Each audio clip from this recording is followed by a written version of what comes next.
Bonjour, je suis Pascal Barbeau, bienvenue au restaurant Astrance.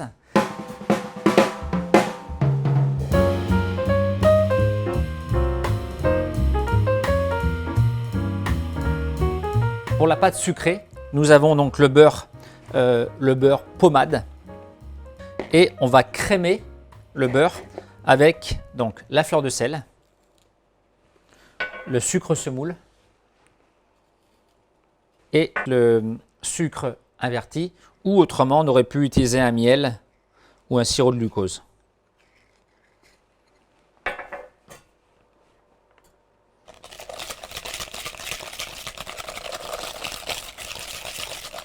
On ajoute la farine. Et donc on va l'incorporer au mélange. Donc on finalise le mélange avec la pointe des doigts pour légèrement fraiser la pâte sans trop la travailler. On la travaille le moins possible. Voilà. Et ensuite, donc l'idéal, c'est de la garder pour pas qu'elle sèche au frais, la laisser reposer dans un papier film. On récupère la pâte qui a reposé pendant, l'idéal c'est une nuit. Il faudrait, mais bon, bien entendu, 4 heures minimum si vous êtes pressé. Et ensuite, on la baisse, on taille à l'emporte-pièce et donc on obtient des abesses de pâte sucrée. Avec ces abesses, donc, nous avons ici un moule à tartelette qui a été légèrement engraissé et on vient placer dessus, on va venir foncer la tartelette. Donc c'est bien de garder un tout petit peu d'épaisseur pour avoir une jolie texture en bouche. Ce n'est pas nécessaire de faire cette pâte trop fine. Donc vous voyez, on a à peu près 3 à 4 mm d'épaisseur. Ensuite, donc, un point important de la recette, quand nous avons abaissé la tartelette, pour avoir une belle cuisson homogène et quelque chose de très propre, moi on aime bien mettre une petite tartelette par-dessus. Voilà, pour éviter qu'elle souffle trop rapidement à la cuisson. Donc pour avoir quelque chose de très propre, donc c'est bien de couper. Maintenant, on va mettre en cuisson. Donc maintenant, nous allons faire l'appareil à base de sirop de riz. Donc l'idée, c'est de faire comme un roux. Donc vous voyez ici le beurre que nous allons cuire avec la farine. En parallèle, nous avons préparé des noix de pécan. Donc les noix de pécan ont été toastées dans un four à 160 degrés pendant environ 15 minutes et ensuite grossièrement hachées au couteau. Voilà, là on est bientôt cuit, encore quelques minutes. C'est assez cuit et c'est à ce moment-là qu'on peut ajouter le sirop de riz. On ajoute un petit peu d'eau. Voilà. Donc là, on va porter à ébullition.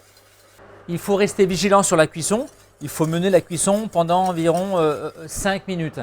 Donc, on finit l'assaisonnement. Comme en cuisine, en pâtisserie, pareil. On parle d'assaisonnement. Donc ça, c'est important. Donc, nous avons ici une petite pâte de piment aigre douce. Donc, on va bien l'incorporer dedans. Et également, nous ajoutons les noix de pécan qui ont été torréfiées.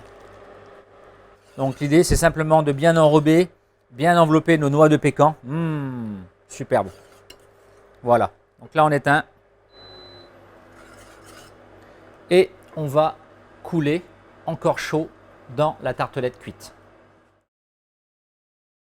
Il faut démouler encore un peu chaud, c'est très important. Voilà, donc on tourne la tartelette pour pas qu'elle accroche. Voilà. Donc voilà, nos tartelettes, vous avez compris comment on démoule. Il ne faut surtout pas trop attendre parce que l'appareil risque de durcir. Donc simplement 2 à 3 minutes, mais pas plus. Et ensuite, on vient élégamment remplir les tartelettes avec l'appareil. Pour la crème fouettée, donc nous avons ici une crème à 35% de matière grasse. Et également, donc, on va l'assaisonner avec le sirop de gingembre fermenté. Donc, on va ajouter environ 2 cuillères à soupe. Donc, l'idéal, c'est de travailler sur glace pour toujours garder la température le plus froid possible.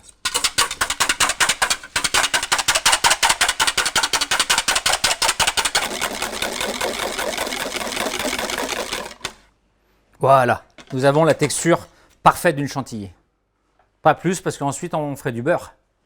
Donc c'est pas l'idée. Voilà, une jolie crème fouettée. Alors, donc maintenant on va passer au dressage de la tartelette. La crème fouettée au gingembre.